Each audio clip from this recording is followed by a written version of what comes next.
1960년대 에드워드 더 보노라고 하는 사람이 수평적 사고라는 것을 말합니다. 이 수평적 사고는 정답이 하나라고 하는 수직적 사고에 대한 상대적인 개념으로 사용이 되는데요, 모든 가능성을 열어두는 게 핵심입니다. 고정관념을 깨트리는 사고의 전환, 이렇게 보셔도 무방해요. 이런 겁니다. 한국 전쟁 종전을 공약으로 내걸고 대통령에 당선된 사람이 아이젠하워입니다. 그가 대통령에 당선되고 난 다음에 1952년 12월 당선자 신분으로 한국의 전쟁 상황이 어떤지 돌아보기 위해 한국을 극비리에 방문을 합니다. 그의 일정 중 하나가 뭐였느냐, 옆에 가면 유엔 묘지가 있죠. 그 유엔군 묘지를 참배를 하는 것이었습니다.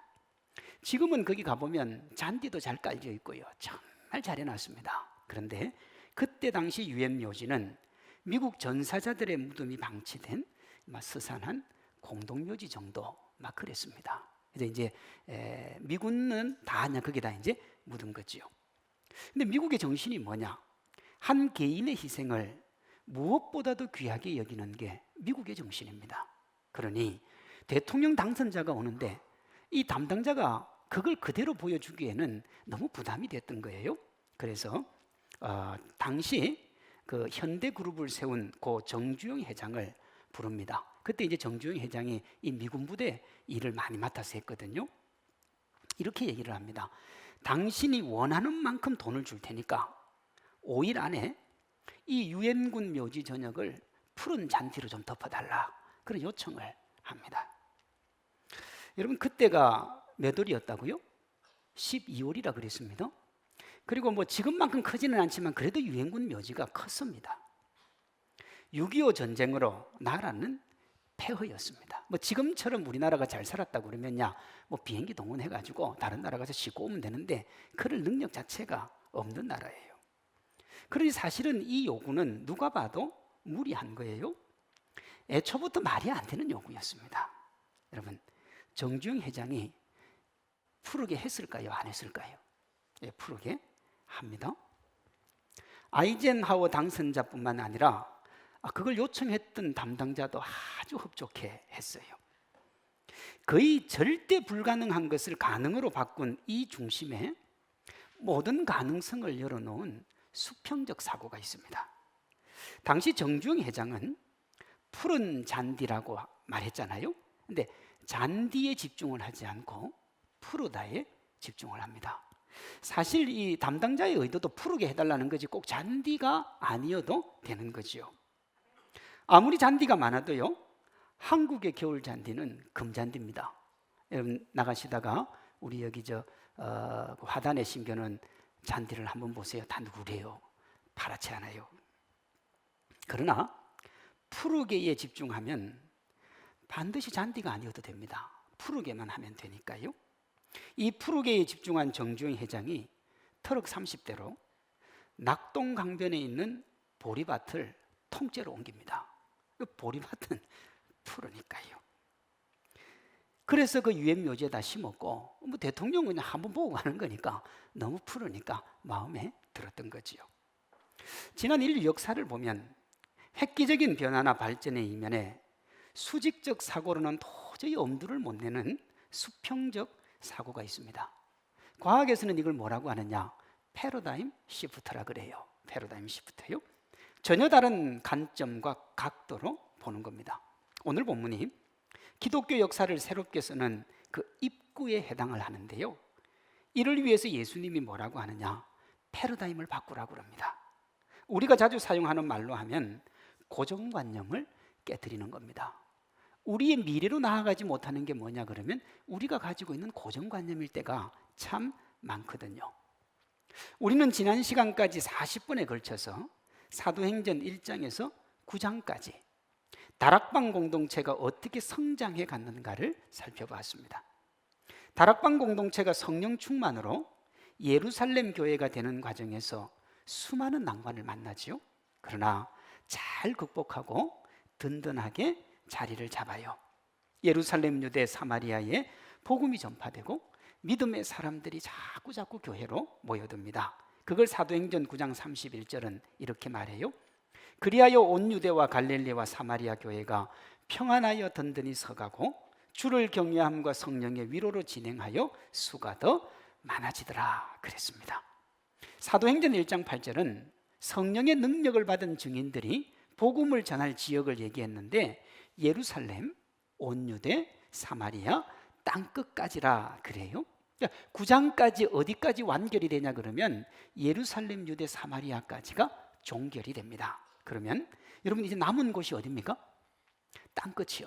땅끝만 남았어요. 이 땅끝에는 정말 많은 의미가 들어있거든요. 땅끝의 표면적인 의미는 뭐냐 그러면 유대 외의 모든 지역이 땅끝입니다. 유대 외의 모든 지역. 그럼 우리 지구를 한번 중심으로 보면 우리 지난주에 지도를 조금 봤으면 팔레스타인이라고 하는 건 아주 작습니다. 그 작은 땅의 크기, 그 인구는 땅끝에 비하면 사실 아무것도 아닌 거예요. 땅끝은 정말 어마어마하죠. 그 자체만 놓고 봐도 그래요. 여기 땅끝에 내재적인 의미도 있는데요. 예수님이 다시 오실 때까지의 이 세상 전부 그게 땅끝이에요.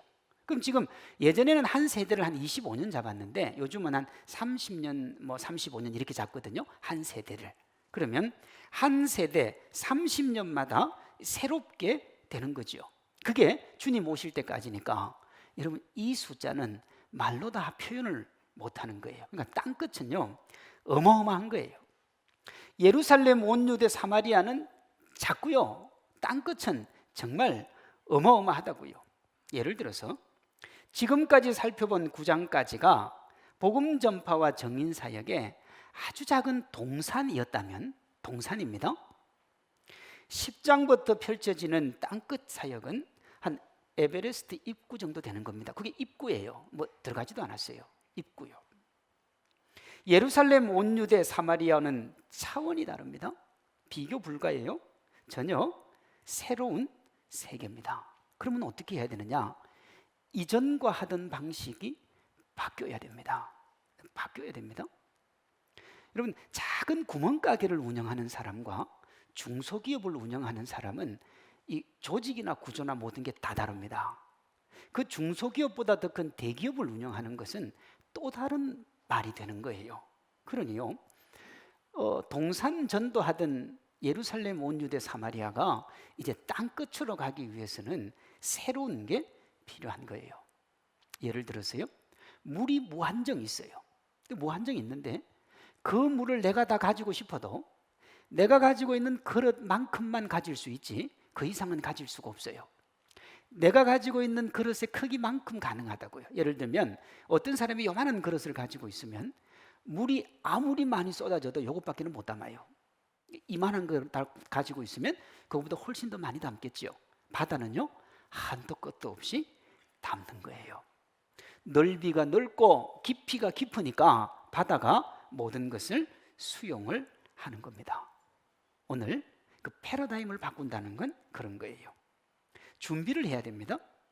낭패를 보지 않도록 한 번도 복음의 대상이 된 적이 없는 이방인들도 한 번도 그들을 복음의 대상으로 여긴 적도 없는 증인들도 철저하게 준비를 해야 됩니다. 그래야 당황을 안 해요.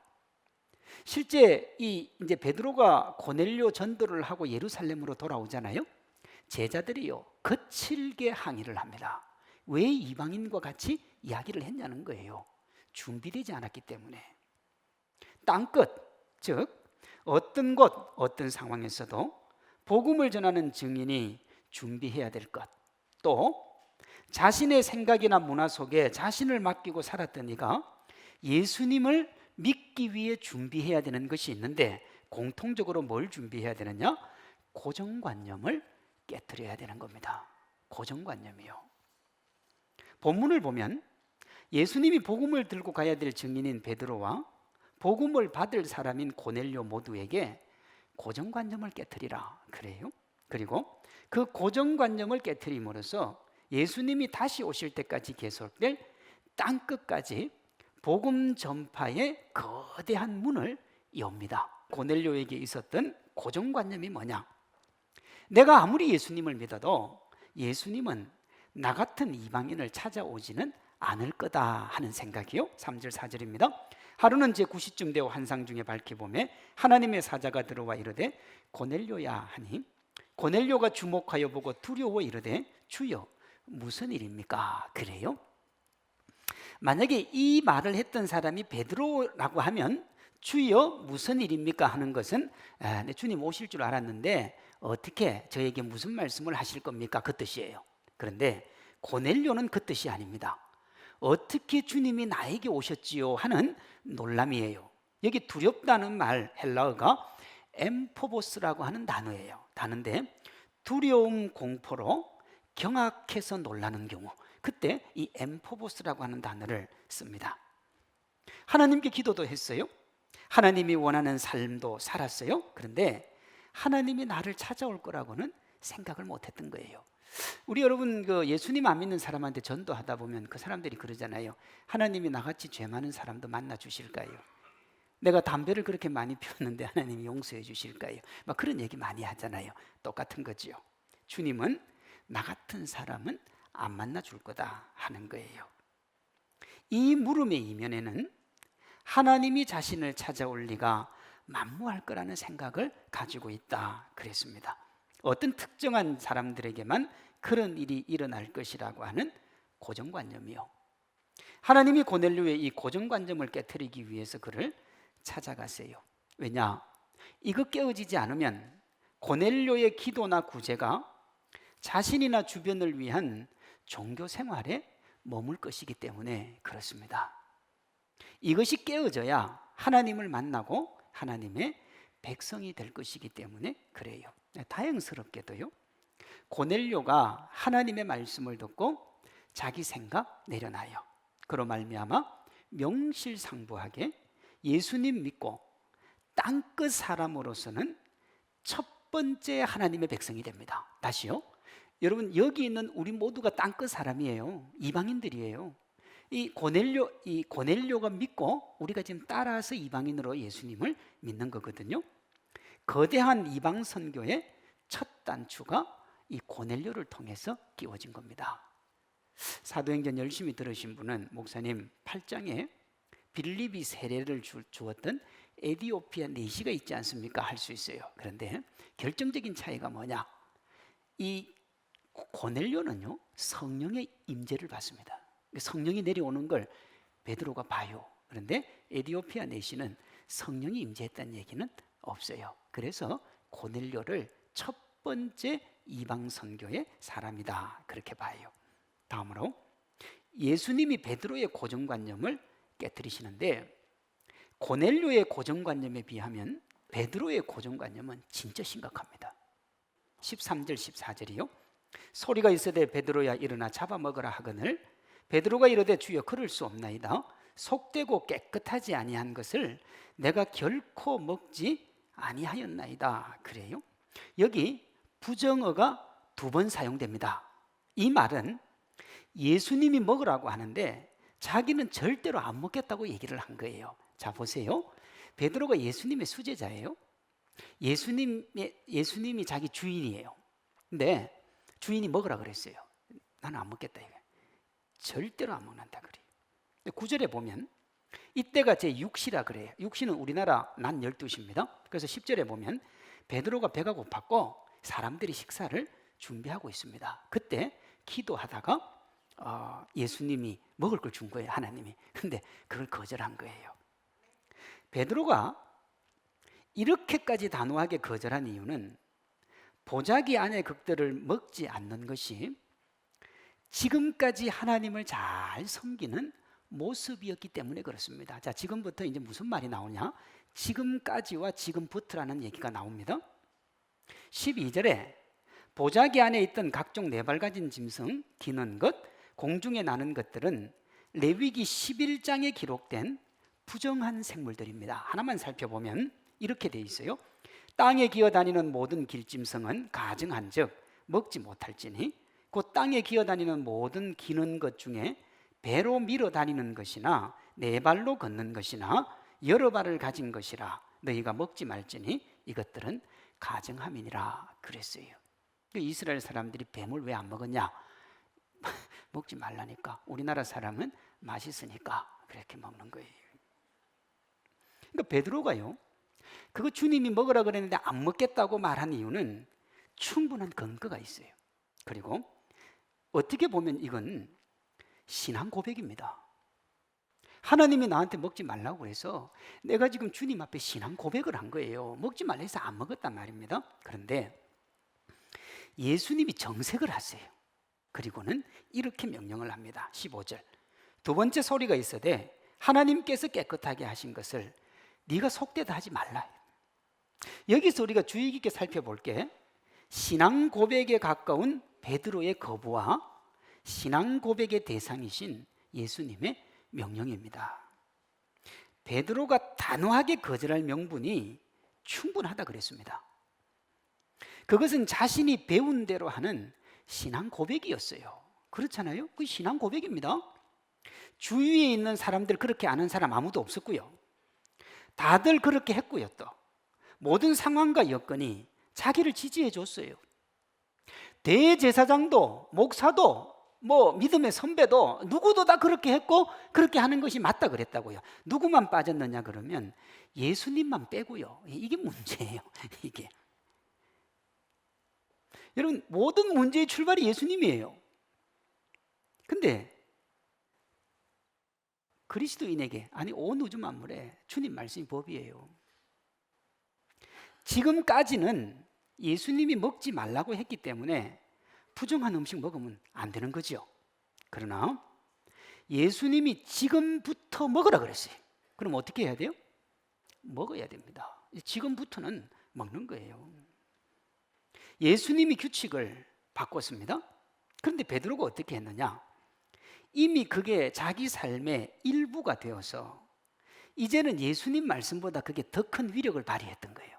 예를 들면요, 우리가 신앙생활을 60년, 70년, 80년 하다가 보면 그게 내 삶의 습관이 되어가지고 이제 바꿔야 되는데 막 그게 말씀이 될 때도 있다 이 말입니다. 다행스럽게도 베드로가 예수님 말씀 듣고 자기 생각을 내려놓습니다. 자신이 진리라고 여기던 고정관념 내려놓고 예수님 말씀에 순종을 해요. 그로 말미암아 명실상부하게 땅끝 사람 중에 첫 번째로 예수님 믿는 사람에게 복음 전하고 성령 임하는 것 보고 세례까지 주는 영광스러운 축복을 누립니다. 예수님 다시 오실 때까지 계속될 이방 선교의 문을 수제자가 열었던 거예요. 고넬료와 베드로가 자신들이 가졌던 고정관념을 내려놓고 예수님 말씀 따른 것을 제가 뭐라고 그랬냐 그러면 다행스럽다 그랬습니다. 왜 제가 다행스럽다 그랬을까요? 여러분, 고정관념을 내려놓는 것이 거의 불가능에 가깝습니다. 그 세계관 바꾸는 게 혁명에 가깝다는 얘기가 그 얘기예요. 오랫동안 가지고 있는 생각이나 습관을 바꾼다는 것은 여러분 거의 불가능에 가까운 얘기예요. 우리 시대 지성인 중에 한 명인 그 이어령 선생님의 생애 마지막 저작이 될 확률이 높은 책이 이어령의 마지막 수업입니다. 그게 이제 아마 마지막 책일 거예요. 근데 그것도 본인이 적은 게 아니고 인터뷰한 걸 이렇게 편집을 한 거죠. 그는 생애 마지막이 될 책에서 주어진 환경이나 여건에 순응만 하며 사는 것은 문제가 있다 그래요. 생태계 예를 들거든요. 그에 따르면 새가 이동을 할 때 바람의 방향이 아니라 역풍을 타고 이동을 한다는 거예요. 죽은 물고기는 배를 내밀고 흘러가는 물결에 휩쓸려 가지만 살아있는 물고기는 물을 거슬러 올라간다는 거예요. 일례로 관직에 나가서 출세하는 것을 일컫는 말이 뭐냐? 그게 등용문이라고 하는 겁니다. 이게 뭐냐 하면 잉어가 용문 협곡을 거슬러 올라가면 용이 된다는 겁니다. 그 용문 협곡은 거슬러 물살이 너무 세서 거슬러 올라갈 수 없는데 잉어라도 그거 거슬러 올라가면 용이 된다 하는 게 등용문이에요. 우리가 뭐 고위공직에 오른다든지 정말 멋진 일을 한다든지 뭐 좀 상상할 수 없었던 일을 하면 막 그런 표현을 우리가 써주잖아요. 이어령 선생님이 환경이나 여건에 순응만 하지 말라는 것을 통해서 하고자 하는 말은 뭐냐? 자신이든 사회든 누군가가 정해놓은 틀이나 그것을 우리가 당연하게 여기는 것이 우리를 망칠 수도 있으니까 주의를 하라는 겁니다. 당연시 여기는 것들의 의문을 제기하므로 지금보다 더 나은 삶을 살라는 거예요. 이를 역으로 하면 그만큼 기존에 하던 관행이나 습관 바꾸는 것이 어렵다는 얘기도 됩니다. 오죽하면 거슬러 올라가면 잉어가 용이 된다고 하겠습니까? 이것에 우리에게 익숙한 버전이 뭐냐? 작심삼일이에요. 그 다음에 3살 버릇 80까지 간다. 도대체 3살 때까지 했던 행동이 뭐길래 그게 80까지 갑니까? 이미 내 몸에 익숙해진 습관, 생각, 버릇, 이것들의 토대가 되는 고정관념을 바꾼다는 건 거의 불가능에 가까워요. 여러분, 신앙생활도 마찬가지입니다. 오늘 본문의 베드로를 보세요. 예수님 말씀에 반기를 듭니다. 반기를 들었어요. 너의 생각을 접으라는 예수님의 말씀을 3번이나 듣고도 17절에 그걸 고민합니다. 예수님 말씀대로 하지 않겠다고 그랬죠. 내가 옳다 그랬어요. 이걸 조금 심하게 얘기하면 베드로가 지금 누구 가르치고 있어요? 예수님 가르치고 있는 겁니다. 여러분은 심각하게 안 듣죠? 저는 설교 준비하면서 이것보다 심각한 게 뭐예요? 예수님을 가르친다니까요. 거듭 말씀을 드립니다만 베드로가 무조건 틀린 게 아니에요. 지금까지는 그것이 맞습니다. 문제는 지금부터예요. 지금부터는 바뀝니다. 이 변화의 시기에 지금까지라는 과거에 사로잡혀 있으면 베드로처럼 앞으로 나아가기 위해서 예수님이 규칙을 바꾸시는 지금부터의 예수님을 못 봐요. 그렇게 되면요, 베드로처럼 지금까지는 하나님의 나라에서 하나님의 영광을 위해서 없어서는 안 될 사람이었습니다. 지금까지는. 아시겠습니까? 그런데 지금부터는 하나님의 나라의 확장을 방해하는 방해꾼이 돼요. 지금까지는 멋들어지게 주의 일을 했어요. 지금까지는 주님의 기쁨이 되었어요. 지금까지는 하나님의 나라의 일꾼이 되었어요. 그런데 지금부터는 하나님의 나라를 막는 참 슬픈 주인공이 되는 거예요. 그래서 사도 바울이 뭐라고 하냐? 난 뒤에 건 무조건 잊어버린다 그런 거야. 앞에 있는 표대만 보고 가는 거예요. 그 표대만을 향해서 갈 때 여러분, 인생이라고 하는 게 과거에 내가 살아온 인생의 경륜을 누가 무시할 겁니까? 그러니 그 경륜은 가지고 있어야 되는데 사도 바울은 그 경륜을 버린다고 그랬어요. 왜 버릴 수 있느냐? 그 인생의 경륜과 비교할 수 없는 전능하신 하나님의 경륜이 있기 때문에 그래요. 그 경륜 보고 따라가니까 버릴 수 있는 거죠. 그 믿음으로 달려가는 거예요. 습관이나 지금까지라는 과거에 붙들려 있으면 누구라도요 베드로처럼 될 수 있어요. 예수님께 거칠게 반응하고 마이웨이를 선언하는 거예요. 이렇게 자신이 옳다고 여기는 것이 거의 바뀌지 않는데 어떻게 베드로와 고넬료는 바뀌었을까요? 안 바뀌어요. 근데 어떻게 바꿨을까요? 여러분, 이게 중요한 거예요. 베드로와 고넬료가 절대로 바뀌지 않을 것 같은 이 고정관념을 바꾼 데는 2가지가 있는데 기도와 순종이 있습니다. 먼저 고넬료와 베드로가 모두 자신들이 가진 틀을 깰 수 있었던 배경에 기도가 있습니다. 2절 3절 볼까요? 그가 항상 하나님께 기도하더니 하루는 제 9시쯤 되어 환상 중에 밝히 보매. 9절입니다. 베드로가 기도하려고 지붕에 올라가니 그 시각은 제 6시더라 그랬습니다.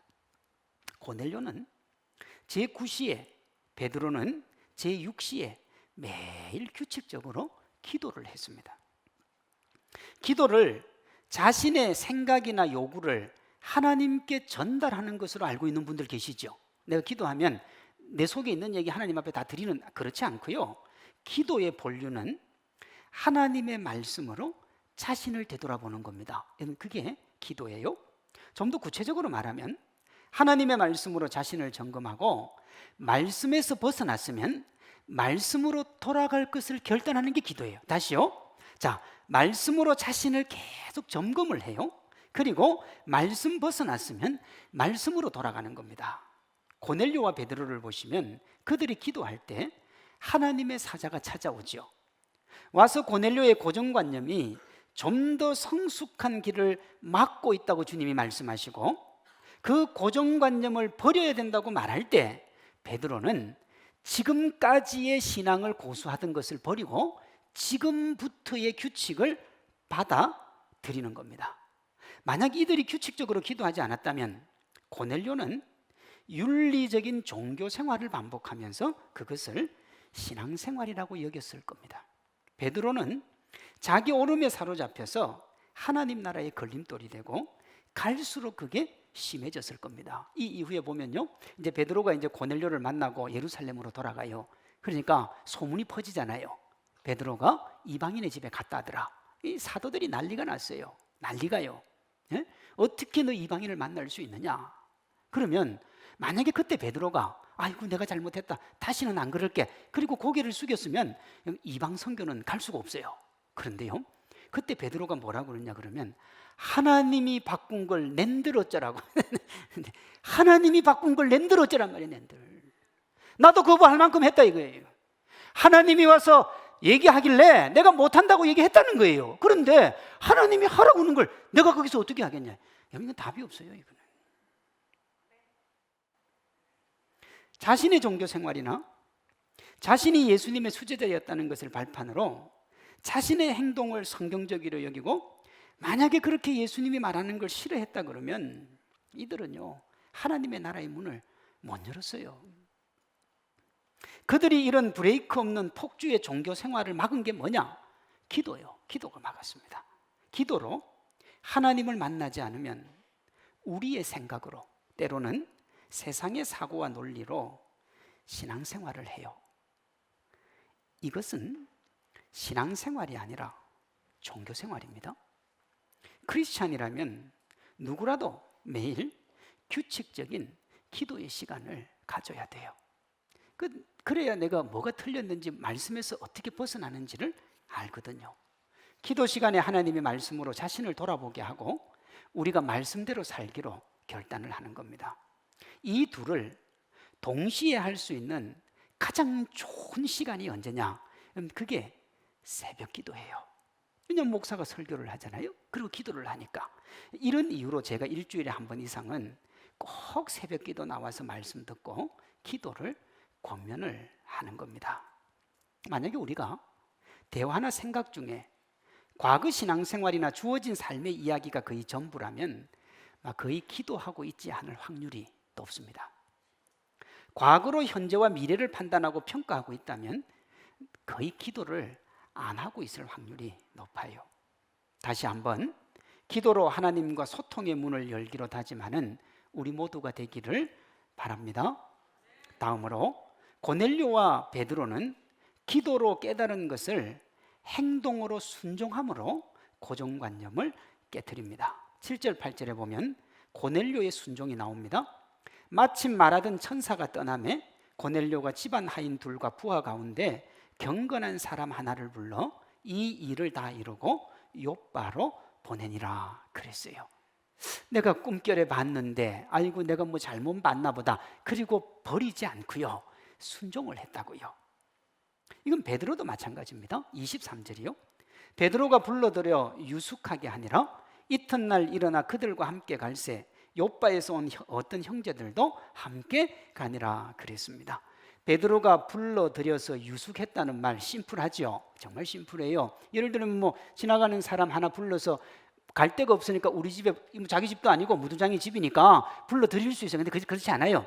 이 뒤에 보면 그거 불러들인 것 때문에 사도들한테 얼마나 따가 되는지 몰라요. 얼마나 모욕을 당하는지 모릅니다. 알고 있었어요. 이 사람들이 이방인이라는 것, 들이면 안 된다는 것도 알고 있었어요. 하룻밤 같이 자면 절대 안 되는 사람들이에요. 그런데 베드로가 불러들여요. 그리고 그 다음날 따라갑니다. 오늘 본문에서 예수님은 예수님을 위해 자신의 모든 것을 던진 베드로라도 행동하지 않으면 안 된다고 말씀하시는 거예요. 우리의 신앙 지식이 실제적인 순종과 행동으로 이어질 때 우리의 고정관념이 무너지고 위대한 하나님의 역사가 시작되는 겁니다. 아, 내가 앞으로는 옛날 얘기 안 해야지, 지금까지 얘기 안 해야지. 그거 좋지요. 근데요, 이미 습관화가 됐기 때문에 그냥 가만히 두면 나도 모르게 또 그거 하고 있어요. 하고 싶어서 하는 게 아니에요, 여러분. 그게 고정관념이에요. 근데 이걸 역으로 하면요, 하나님을 만나는 기도와 그것을 삶에서 순종하는 노력을 하지 않으면 참 힘들어진다 하는 겁니다. 기도로 말씀 안에서 자신 돌아보고 그것을 순종으로 살아내서 지금까지 쓰임 받았던 것처럼 저와 여러분, 우리 교회가 하나님 앞에 쓰임 받을 수 있기를 바랍니다. 사도행전 강해를 제가 하면 할수록 하나님께서 우리 교회를 위대한 하나님의 역사를 시작하는 그 지점에 세우고 계신 것이 아닌가 하는 생각을 하게 돼요. 하나님이요, 코로나가 시작될 때 사도행전 강해를 시작해 하셨고, 이제 코로나가 끝날 때쯤 하나님께서 이 역사의 지점을 허락해 주시잖아요. 이때 쓰임받고 그렇게 안코를 가르는 것이 뭐냐? 전통이나 세상 지식의 토대를 둔 잘못된 고정관념은 뒤로 하고 말씀 붙잡고 앞으로 나아가는 겁니다. 하나님이 이것을 새해 첫 주일에 과거로 75년, 미래로 영원히 하시면서 주셨어요. 과거 75년의 좋은 전통과 역사를 계승하고 부족한 것은 발전시키므로 오늘을 선도하고 미래로 영원히 나아가는 우리 각자와 교회가 되라. 주님 말씀해 주셨죠. 너희들을 2022년 은혜의 해의 주인공이 되게 해 주시겠다고도 말씀해 주셨어요. 그럼 그 출발이 뭐냐? 여러분, 기도와 순종입니다. 머리로는 안 돼요. 이해로는 안 되고요. 기도하고 순종해야 돼요. 기도와 순종으로 말씀에서 벗어난 그 어떤 고정관념도 깨트리고 말씀대로 살기로 결단함으로 하나님의 거룩한 일에 쓰임받는 우리 각자와 우리 교회가 되기를 주님의 이름으로 축원합니다.